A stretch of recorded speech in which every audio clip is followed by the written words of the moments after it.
What's up? Welcome to the Tedeschi Trucks Podcast. This is episode number 8, and I am Adam Choit. For now, to follow this show, it's at Tedeschi Trucks Podcast on Instagram, and I'm at Adam Choit on Instagram if you want to follow me as well. And just a disclaimer, I have no affiliation with the band. This is not an official podcast or anything. I'm just a fan like you guys. Anyway, I hope you're enjoying the show.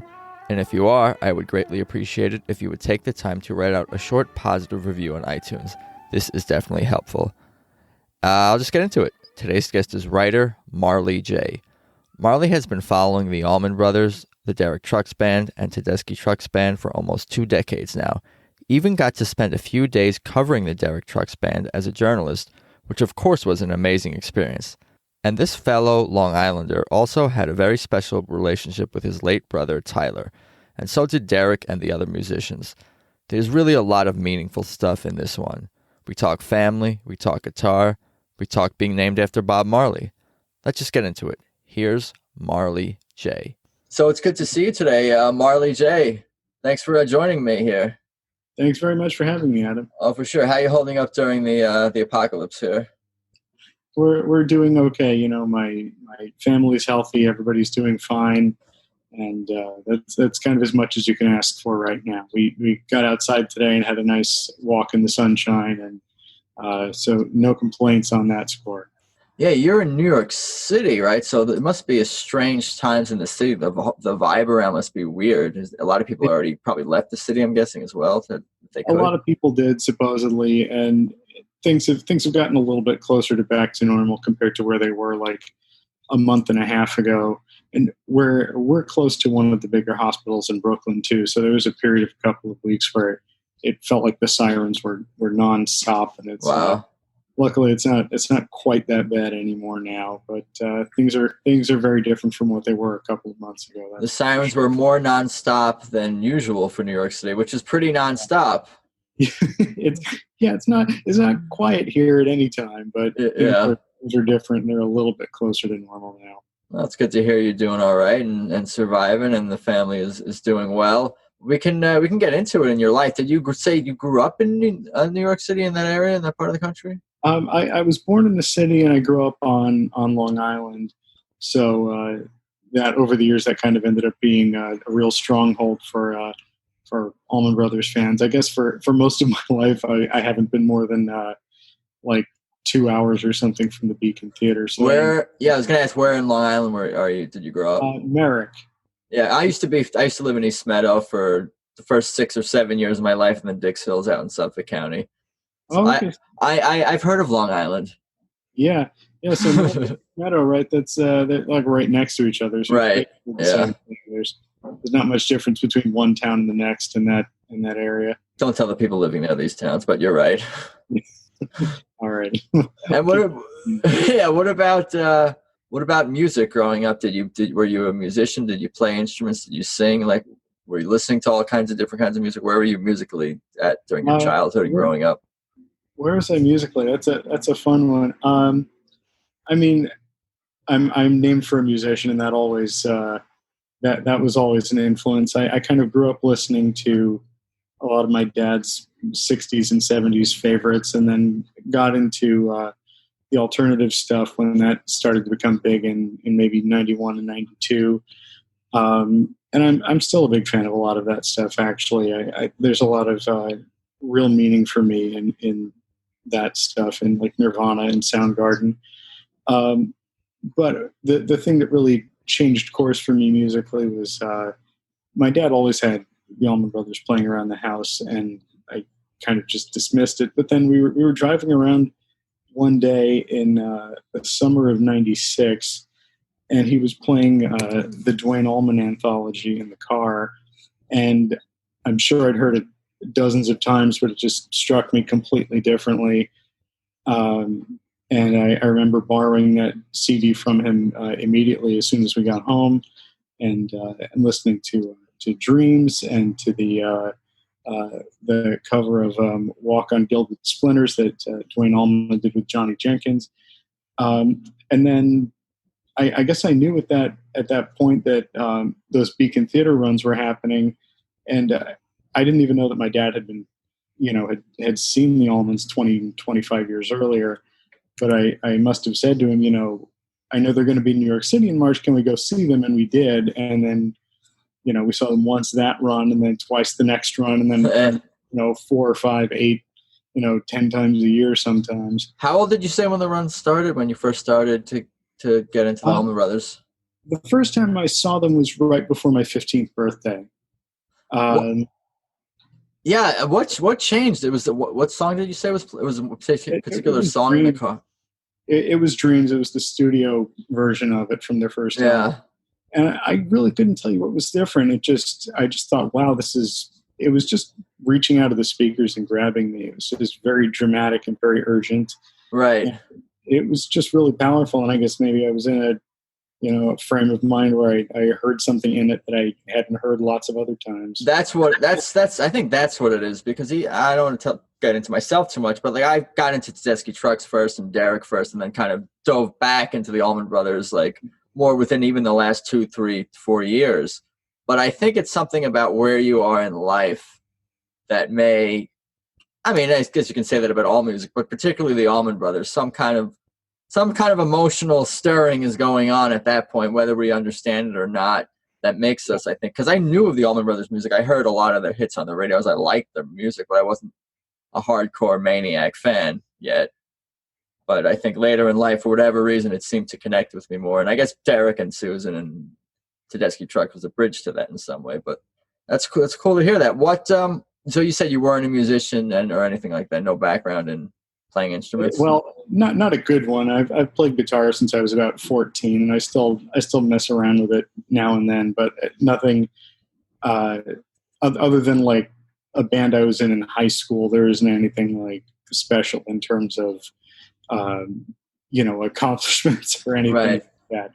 It's actually a really nice thing. I was telling you before we started that we have a little baby at home, and lately he's seen my guitar laying around and just started pointing at it and kind of telling me to play for him. Wow. So I'm slowly reminding myself how to do that, which is just an amazing experience to have.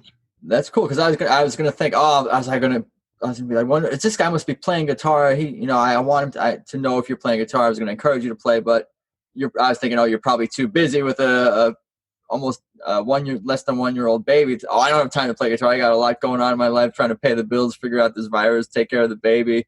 But now you're like, the child is making me play guitar. So that's cool that you're having that encouragement. And it's hard to know how good you are, because you seem like a reasonably humble dude, and I play guitar too, and sometimes I could play down my skill level. Not that I'm a virtuoso or anything, but you're like, yeah, I've been playing since high school. I'm brushing up on some things, but like if you pick it up, I wouldn't be surprised if you were like doing really cool shit. I'm like, well, that guy can play.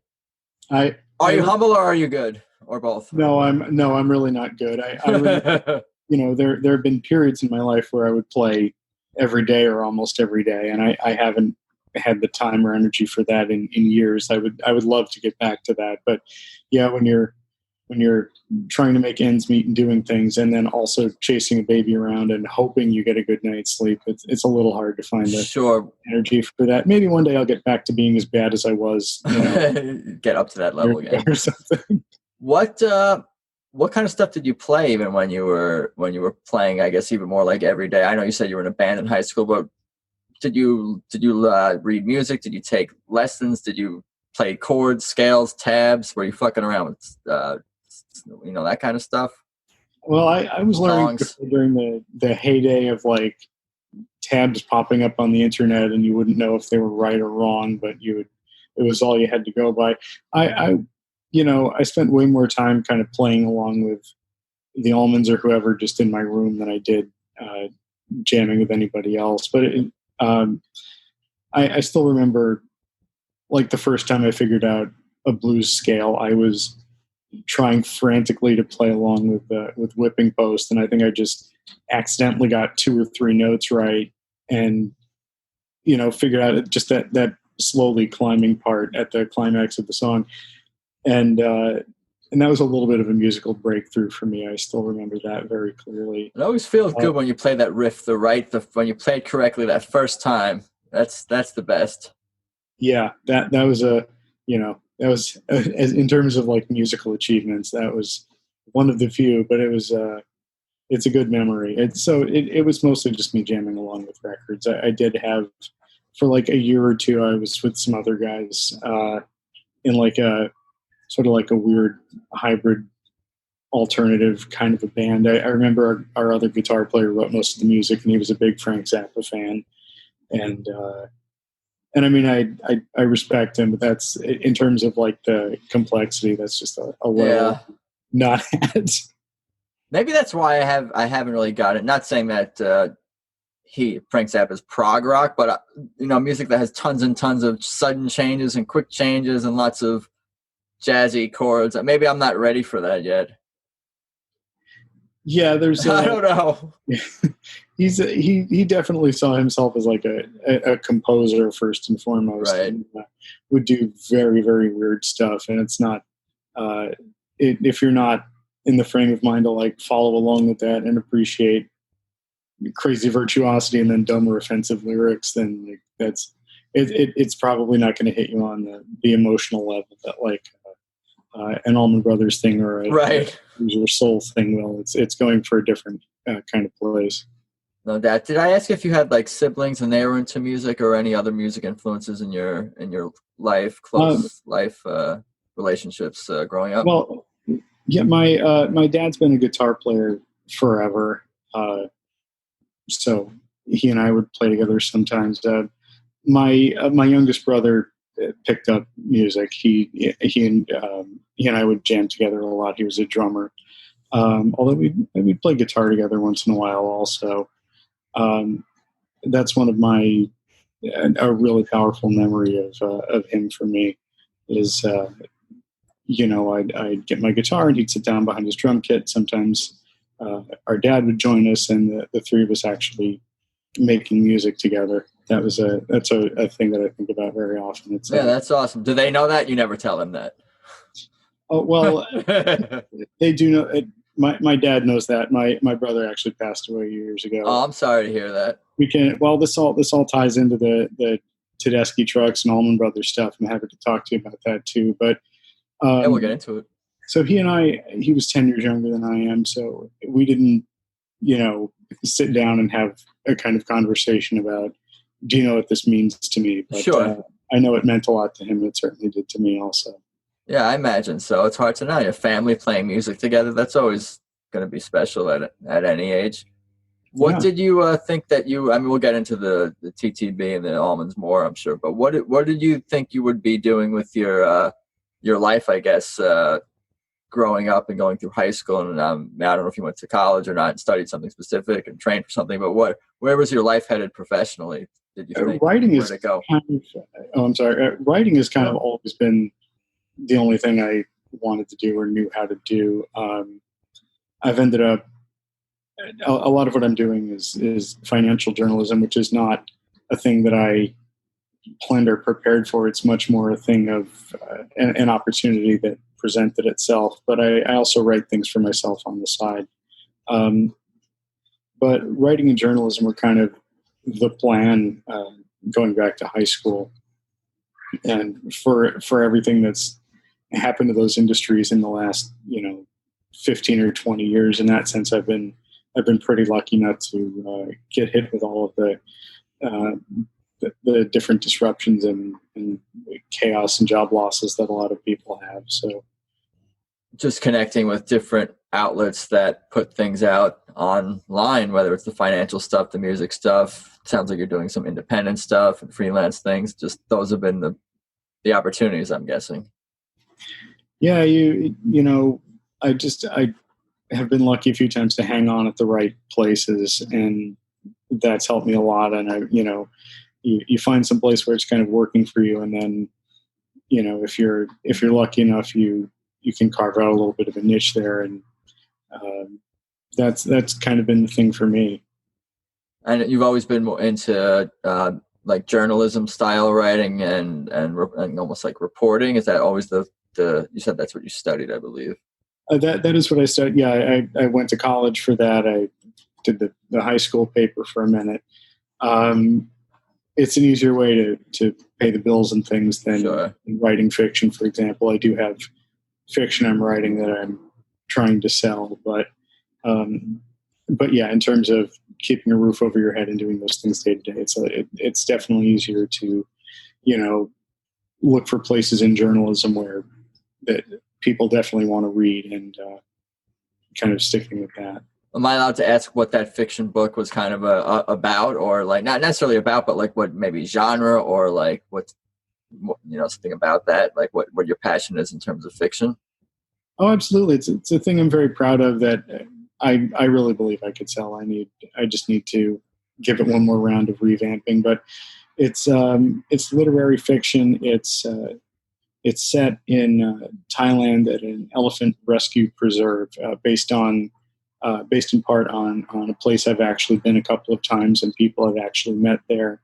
So it's about protest and animal rights and activism, and things like that. It's a story of people and animals coming together, and kind of the meaning that people can find when they do things for each other, and how people can sort of find a purpose that way.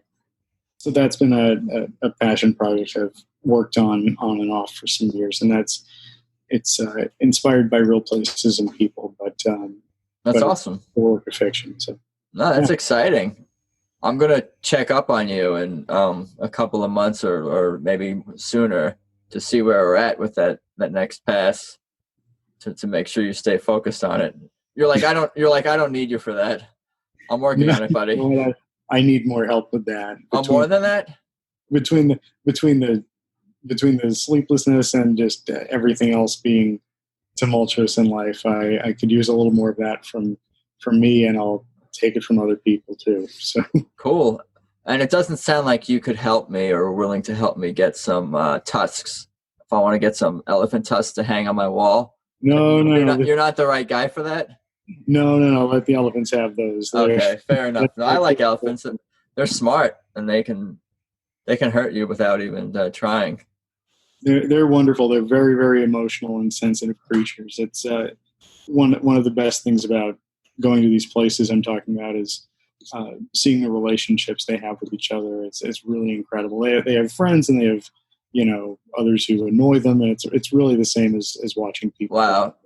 Yeah, that's. Are you a vegetarian by any chance? There's a brand. I'm going off tangent, but I'm just curious. That's a pretty well educated guess. Yeah, I am. Yeah, I feel like I'm not, but I feel like maybe I should at least like stop eating mammals. Like that would, like, I not that I eat a ton of different mammals, but like the cow is mammals are complex creatures. Yeah, and they probably have souls. Like fish and birds, it's questionable whether they have souls. But I don't know. I've never had a deep conversation with one, but yeah, I'd say go for it. I think it's a great thing to do. I think it's an ethical thing to do, and I would argue it's important in terms of where the environment is at. And we could probably go back and forth on that for hours, but yeah, I do think that's true. Yeah, fish don't have souls. You signed off on that. Fish is okay. And what about you tell me more about like your musical journalism journey, or more of your musical journey? I'll kind of like let you have the floor from here and just kind of chime in, and we could talk about some of the highlights in your writing and your TTB highlights, and we'll get into it. Sure. Well, honestly, I think there's just a huge portion of people who, like, if you like to write and you like music, you probably at least dabbled in the idea of like, oh, I wonder if I can, review things and interview people and make a living at it. And the answer is, it's really hard to do that because everybody would do it if they could. But in terms of the slightly more professional side, when I was taking some magazine writing courses in college, and I remember thinking how much I would really like to be able to write something about Derek and about the Allman Brothers at that point, and realizing that, between the people I knew at Hit the Note and everything else, that maybe I could actually make that happen. So I forget how I reached out exactly, but I may have just asked people at the magazine for his manager's contact information and kind of pitched them this idea of what if I followed the band around for a couple of days and interviewed everybody and kind of learned something about everybody's journey and the group's journey to be where it is. And they very nicely said yes, because honestly, like, Hitting the Note was a magazine that covered that band all the time. I don't think they really needed an extra story from them. You know what I mean? It wasn't like, oh, this is going to move the needle and help us sell lots more tickets and records. But they said yes because they're kind people and good sports. So I was going to ask, how old were you at the time when you pitched this? I was 22. Yeah, that's bold though. It's a bold thing for a young man to do. Did you have any sort of? You can tell me more about it. But did you have any sort of like particular angle that you were? I mean, obviously you were following them around, so you were kind of just going to go off of what you saw and write about it. But did you have any sort of particular, I guess, angle or hook or thing that you wanted to get out of the experience? You know, the way I kind of conceived of it in my own mind was. I think I had been reading some stuff by John McPhee in class, and he wrote a great book about tennis, and this is 50, 60 years ago, but it's called Levels of the Game, where he takes this one match between Arthur Ashe and I believe his name was Tom Graebner, and he uses this one match to really break down each of their lives and why they're different as people and why they play differently. And the kind of the inspiration I took from that is like, could I write a story that's just like one guitar solo that tells you, you know, like, what's Derek thinking when he plays this lick? What's he thinking when he plays that lick? And the answer is like, no, you can't write a story like that, because these guys, you know, when you get to that level of music, you're going off of instinct. You're not thinking, I'm going to play this riff now, because you instantly screw it up. But I did not know that at the time, and that was kind of my starting point. And what the story actually turned into, as I got to know everybody and wrote it, was much more of, here's the journey that each guy individually in the band has been on kind of over the course of his life or career, and sort of here's how they've come together, and here's why at the point that I was covering them, they're maybe at a really important juncture in their career, and sort of here's where the path is maybe going. And so over the course of like 3 days, I sat down for maybe an hour or something with all 5 guys in the band at that point, and I saw 2 or 3 shows across the country. And I turned that into a piece of, I don't remember how many thousands of words, probably too many. I got it here in front of me. I got through most of it right before the call here. Excellent, thanks. And that was basically how that came together. And I wrote a few other short reviews of some of their other stuff over the years. I remember writing a profile of Kofi also that was only on the web, that I think you can find if you use one of those like Internet Archive things. I might. I'll hunt that down. I'll see if I can find it for you. I liked it at the time, but I got to know everybody in the band a little bit individually, and get a sense of who they each were. It was a very cool thing. Yeah, I was going to ask more like about even what that experience was like for you. Obviously, you got the article out of it and you learned a lot and you got to spend time, but were you almost like starstruck at first after an hour talking to these people, they just became people to you? Are you normally, you're a professional, you're like, I can handle this. Where were you at sort of mentally, emotionally going into this few days with the Derek Trucks band? And it's interesting that you ask that, because long before the piece, I scheduled an extra interview with Derek that I kind of said was for prep, but was really just for like, let me see if I can make it through a conversation with this guy and not lose it. Wow. I didn't want to embarrass myself. And I don't remember how much that ended up informing the final piece or not. But no, they were very much regular people, whatever ideas I had in my head about like their monastic approach to music and like how seriously they take the music doesn't really affect the fact that they're pretty normal people, and they all are or were very kind, very patient folks most of the time. So I don't think I was too starstruck, and it was just an incredibly exciting period. I was over the moon for most of it. I bet. Wow. There are parts of it that I've kind of tuned out because I like struggle to believe they actually happened. The main one is that it was before the second gig. It was at the Park West in Chicago, which is where they filmed the Songlines DVD a couple of years later. I was just hanging out on the bus with them, and I asked Derek something about the way his guitar was set up, and he just handed me the guitar. And I was like, here, it's like, instead of describing it to you, here, it's like this, it's set up like this. And he just let me fool around with it for 10 or 15 minutes.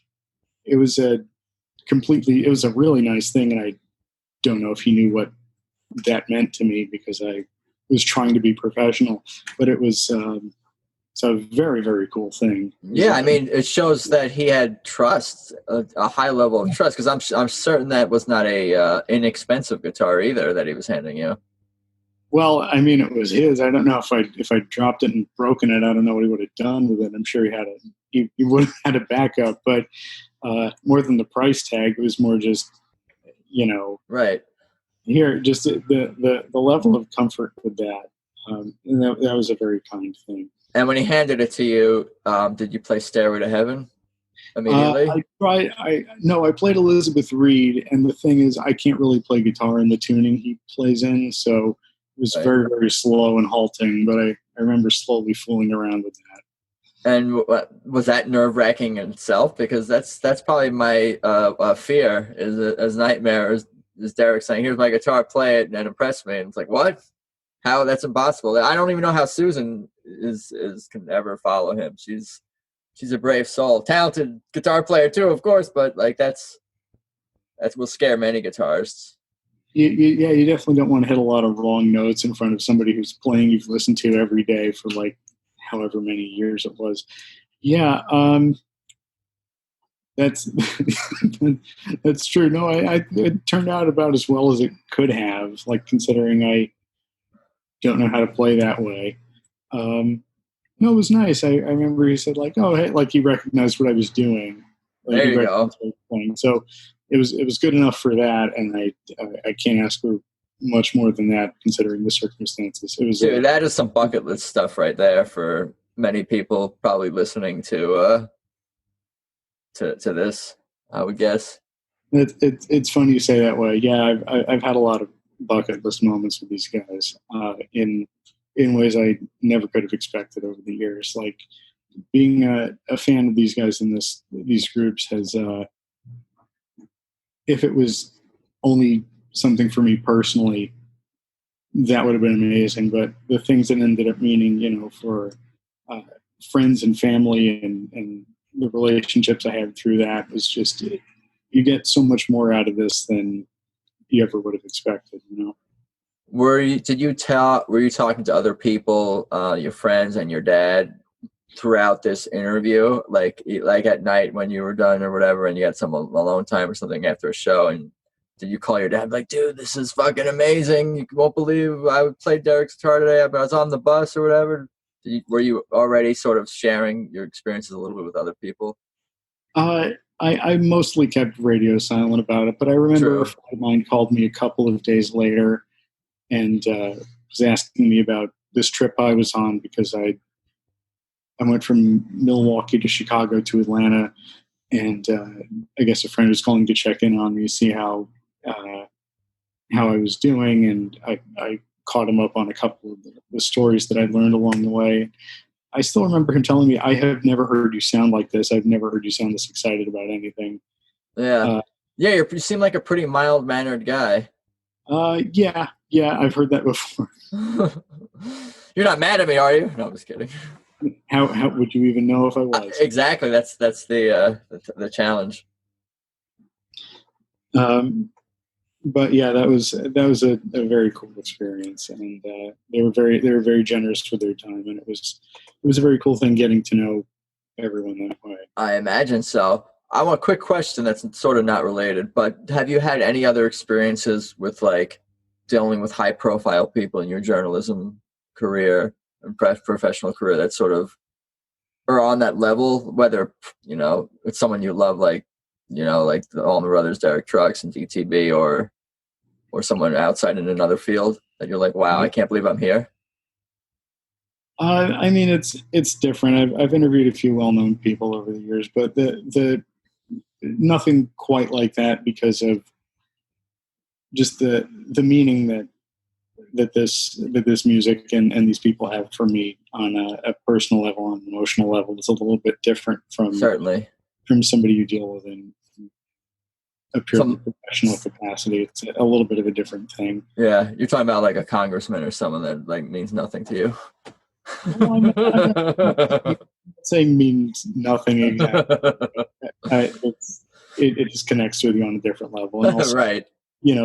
Some of the stories we're talking about are from like 15 years ago. So I'm in a different place, personally and emotionally than I was at just out of college and trying to figure out what I'm doing with my life and getting to hang around with these people. So separate kind of deal. Yeah, you're a busy man these days, but do you often look back and think about those memories of those few days just hanging out with Derek Trucks Band? Do you come back to those thoughts a lot?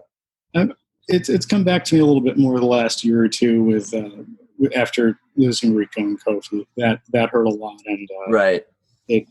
I mean, in part, it just brought back how long ago that was, and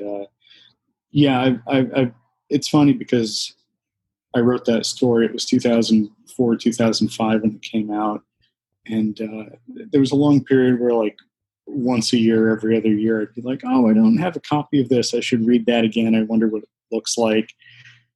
And I just didn't, and I just didn't. And then, when they were gone, I actually finally got around to tracking down some copies on eBay or whatever it was, and actually having it in front of me again and being able to share it with people on social media.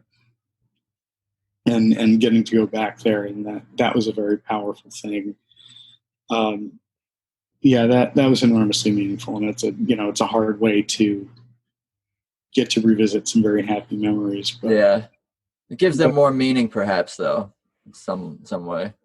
It makes you think about the trip you've been on, which is kind of what the story was about in the first place. Was how far these guys had come together and.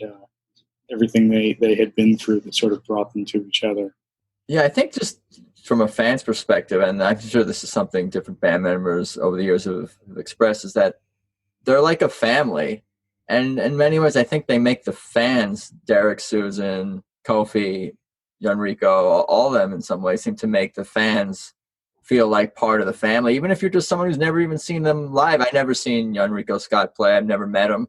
But just from like listening to the music and how he interacts with Derek Trucks Band, it's like a very good vibe that they put out. And I've only had a couple of short interactions with members of Tedeschi Trucks Band over the years, Derek, Susan, Kofi.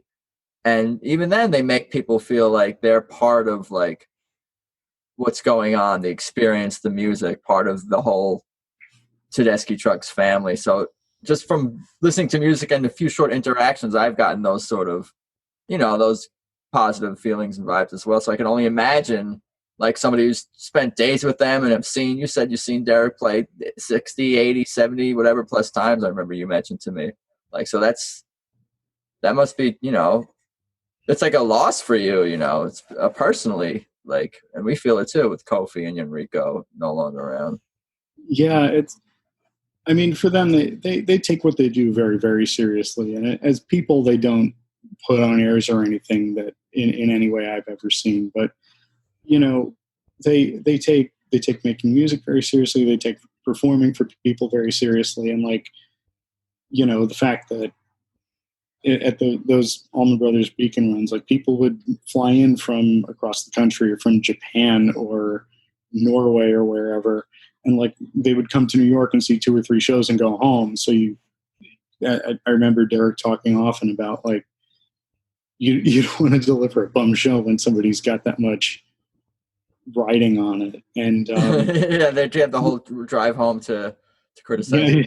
You want to live up to what people are getting out of it, and like they know how much it means to their fans, and I think they really try to honor that every time they go out there. And I mean, this is so when we were talking about looking back at my own experiences from kind of a long time ago, to be honest with you, like I also have a very different perspective on them now, because I was talking about my brother before, and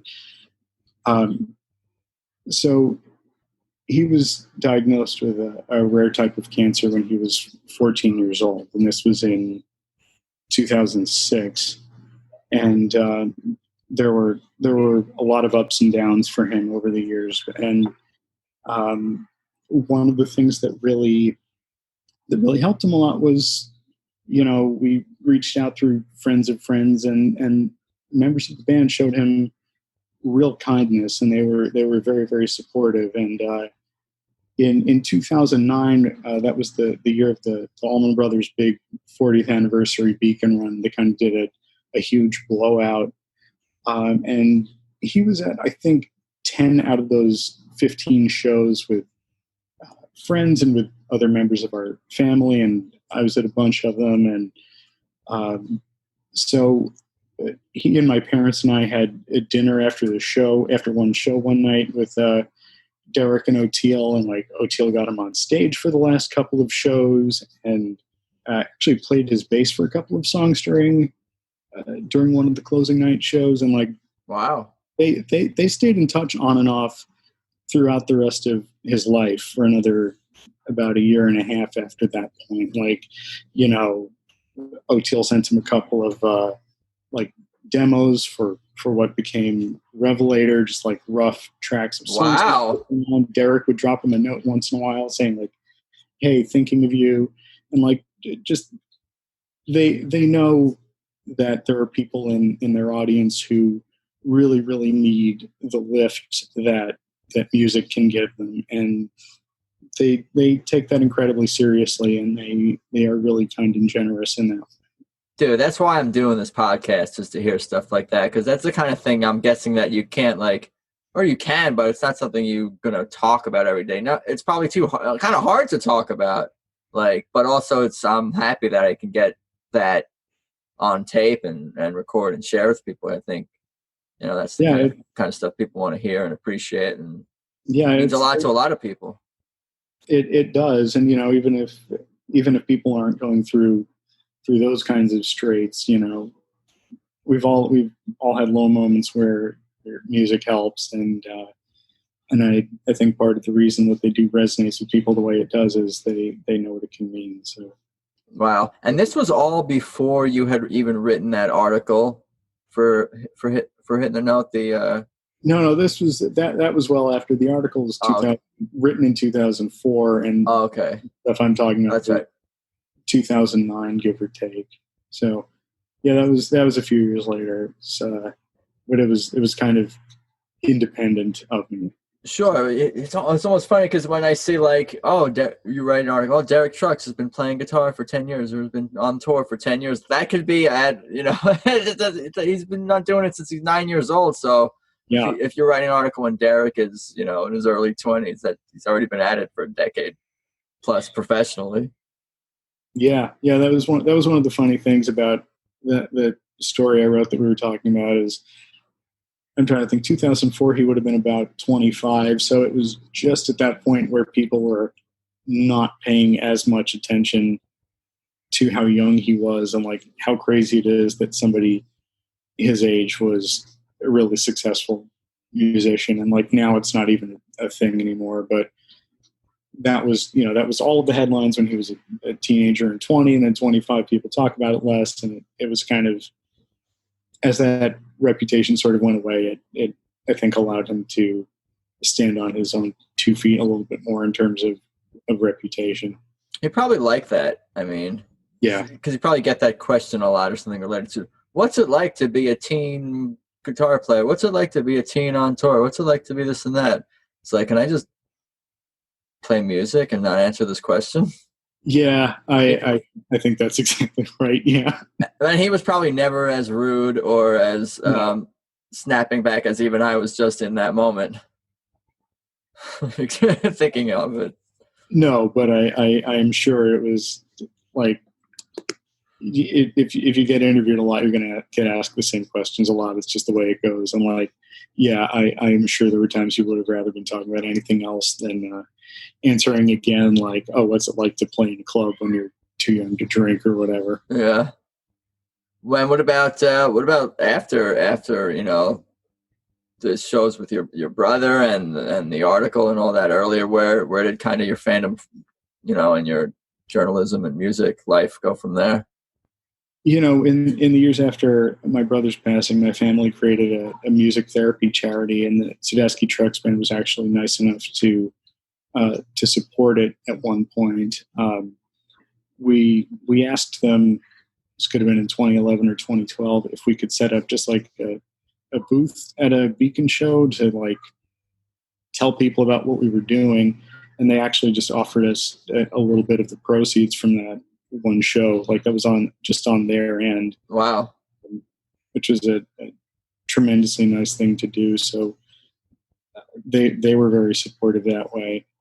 Um, in terms of my own career, there's been a little bit less time for music writing over the years, and I've tried to um, channel some of that energy uh, into creating some things for myself, and kind of recognizing that the music journalism thing is pretty well attended to. Everybody wants to write about that on the internet just like I do, and Sure. I'm trying to make some things that are something only I can do. I think that's kind of one of the things that makes making art special, if you do something that kind of comes uniquely from you. So I've been sort of gradually working on that over the years, and that's what I would like to spend the balance of my career doing.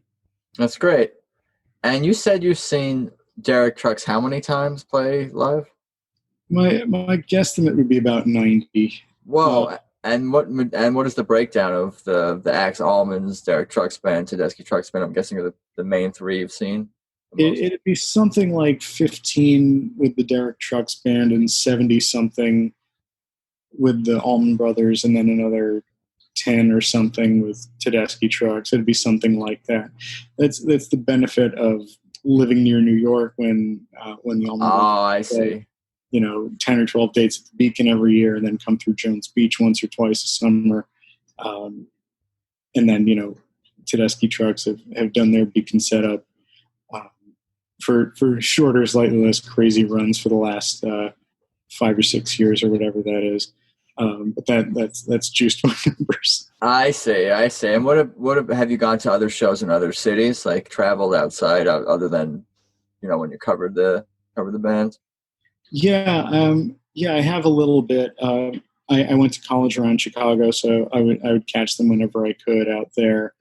And there was one year, this is going even further back, in 2001, my dad and I got together with some friends and did kind of a short run around some Southeast shows. There were a couple of gigs the Allmans played as a double bill with Phil Lesh and friends, and we caught 4 of those in a row, going from Virginia Beach to Raleigh to Charlotte to Atlanta.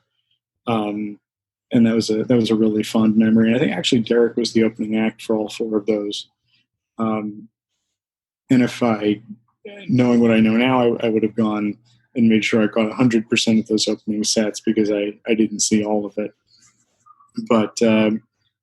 But yeah, that's the most traveling I ever did for shows like that. That was a really amazing experience. That sounds like it. Do you have any other memories that jump out at you over the course of going to these 80 plus Derek centric shows? Is it anything that jumps out at you as far as recently that experiences? Obviously, a lot of the shows can blend together if you've been to so many, and they're all amazing, unique experiences. I get that, but anything notable jump out? If you want to keep it to just the last couple of years instead of stretching back a couple of decades, yeah, sure. Oh, I'm trying to think. Yeah, I was at the Beacon show a couple of years ago where Warren Haynes came out and played with them for about half of their second set, and I think it was the first time Derek and Warren had played together in New York post Allman Brothers. I want to say this was 2017, but I could be a year off. That was an amazing one. That was a really terrific experience. I think back on that one very fondly. I'm trying to think. I saw them. The only time I've seen them so far in Brooklyn, as opposed to like in Manhattan and at the Beacon, would have been about a year ago now. It was a really snowy, sleety night. It was February 2019, and I think it was like 4 or 5 days after Kofi had passed away. And I mean, I can't sit here and say it was a happy show, but it was an extremely powerful experience that I've seen a lot of concerts over the years. I can't really compare that one to anything. It was just a really, really openly emotional thing. So I think about that a lot. That was not an experience that you would have gotten with a lot of artists. The Brooklyn Academy of Music. Yeah. I listened to the show. I remember just listening to that show, on the archive or whatever, and knowing that that's a pretty special show. That's where many of as are all the shows, but especially, shortly after Kofi's passing, those shows had a unique, vibe behind them. Yeah. The band was in mourning. Yeah, they really were. I remember the first thing they came out and played that Willie Nelson cover they do, Somebody Pick Up My Pieces, and I was just immediately a complete mess. Like I just lost it. Yeah. I would never cry at a show, just so everyone knows. Even though I've said I do that already on pretty much 4 of the 8 episodes, 5 of the 8 episodes, I've confessed that. Yeah, I even with all of the stuff I've seen over the years, that really stood out. That was very moving. It was difficult, but there was a community among the fans who were there because they knew what had happened, and the band was just kind of very open with everybody. And it was a great performance in its own right, but just the tone of that made it something very, very different. I remember that Brandon had a great solo on Shame for that particular show. I don't know whether that was like his first time like really digging into a solo there, or maybe it was the first time I had listened, or the first time a recent tape got audio got released publicly. But I was like, damn. I was like, all right, I'm in. Not that I was not in all in on Brandon, but like I was just like, oh shit, this is awesome. Yeah, well, I think that was only his like 4th or 5th show with him. Right. I think it was an early show for sure at the beginning of the year. Yeah, I should go back and check that out again. But yeah, that was true too. That stuck with me also. What would you say is like your? Obviously, you kind of talked about a little bit about your personal projects and artistically where you'd like to go. But do you have like a fantasy Tedeschi Trucks experience, maybe, or Derek Trucks experience? You kind of already had checked off a few bucket list items, but is it maybe like touring going on and like following the band on the road with your dad, or is it doing another article? Is it jamming more with Derek? Like what would be, or is it all the above? What would you say if you could have, a personalized, customized experience? What does that look like? Wow. Feasible or not? Feasible or not, writing something. Writing something for them. I've never said that because it feels maybe a little embarrassing, but that would be that's awesome. Is writing lyrics or writing liner notes for an album or something like that. Oh, okay. I thought you meant music. Yeah, I could try, but I think they have that covered. Yeah, I suppose so. For me, like when you say that in terms of bucket list and things, like I've had so many more rich and rewarding experiences with this band and these guys than I ever could have expected or would have felt like I had any right to. That's like I've already gotten more out of all of this than I ever would have expected. I would say me the same for sure. So it's like, why even spend time? Or it's like it's not even worth the space in your mind to like, oh, what if this dream came true? It's like, dude, you had all these amazing things. Just fucking just think about those memories and Yeah.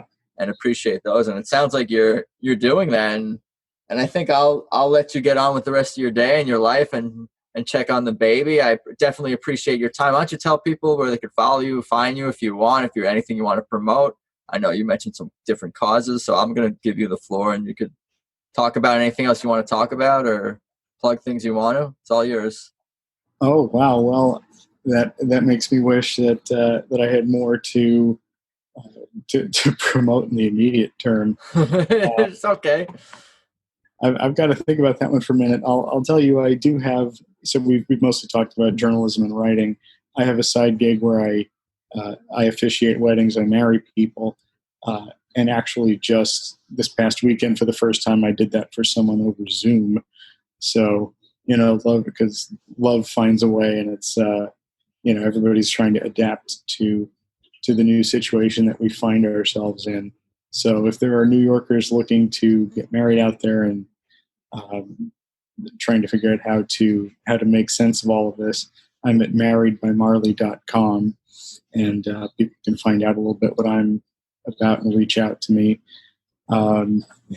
That's the main side project, other than all of the writing and the typing I'm doing. Yeah, I got you. What Marley family member you're named after? I'm named after Bob Marley. I kind of assumed that. Yeah, I was gonna I had jokes about all being named after the other ones, but I was just making sure. No, I'm not named after Ziggy. I don't think he was a household name at the time I was born. But yeah, Bob died about a year before I was born, and my parents kind of, I think they had it in their heads that they wanted to get some kind of musical name, and they settled on that somehow. And I always liked that it's actually my son's first name also, even though we call him by his middle name, which is Desmond, which is also a music and human rights name. But it goes back there. That stuff's kind of always been connected to me. Would you prefer the name Dwayne, Derek, or Dickie? No, I really don't think any of that would have suited me at all. I don't think it would have worked. Jimmy with 2 eyes. Yeah, that would have. I mean, I absolutely love Hendrix's music. I think it would have just rang a little bit false. It's funny that you say that, though. My dad used to tell me he has a friend who I think continues to spell his name that way because we grew up as a Hendrix fan. I think for me it would have seemed a little strange or affected. Like the name I actually have managed to be in a sweet spot where it's musical, but I don't think people are going to think you're putting on airs or whatever by. Yeah, I didn't assume you were. It was Bob Marley, but then when you said, it, I was like, oh, I see now. When I tell people that's my name, I get probably, I don't know, 67% people say Bob Marley, and the rest ask if I'm named after the character from A Christmas Carol. Yeah, which I still think would be a little bit strange, like because he's the guy who returns from the dead to haunt Ebenezer Scrooge. And even if you really that's right. like it a lot, I'm not sure that's what you would pick as a tribute. And people used to always mention that book Marley and Me about the guy's golden retriever, right? Which is, I mean, it's a good name, but it just doesn't have any, it has no connection to me specifically. You're a hardcore Bob Marley fan? Yes, I am. I'm very proud to be named after him. I absolutely love his music. I always have. Do you think that was a fulfilling prophecy? The dude is just a great fucking reggae transcendent talent. It's not about if you were named Celine Dion, you would have been all about her music. Yeah, that's a really good question. That's nominative determinism if people want to Google it. I think I know what you're saying though. I think I mean, growing up and being exposed to it probably helped, and I think I would have liked it anyway, but I'm glad that I didn't have to, figure out how to deal with being named after something I didn't like. I think that would have been really awkward. Yeah, that would have been tricky. trickier. Well, again, I appreciate your time. I'll let you enjoy the rest of your afternoon. And thanks again. Talk soon. All right. Have a great day. You too. Later. So there you go. My conversation with Marley Jay. That was a lot of fun. I really appreciate him sharing all those personal stories. It means a lot to me. So many fans out there of Derek and Susan and their bands have so many amazing stories, and it's a joy for me to hear them and be able to share them with you guys. But for real, I hope everyone out there is well and staying safe. Life maybe is slowly going to start to get back to normalcy. Sort of. And hopefully live music becomes a thing again. Maybe that's more for 2021, though. But for now, check out Tedeschi Trucks Podcast on Instagram. That's at Tedeschi Trucks Podcast. And of course, remember to tap subscribe or follow on whatever platform you listen to podcasts on, be that iTunes, Spotify, etc., etc. And of course, positive reviews on iTunes are greatly appreciated. And I think that's about all I got for today. And again, I appreciate you guys listening. It means a lot to me. Let's talk soon. Later.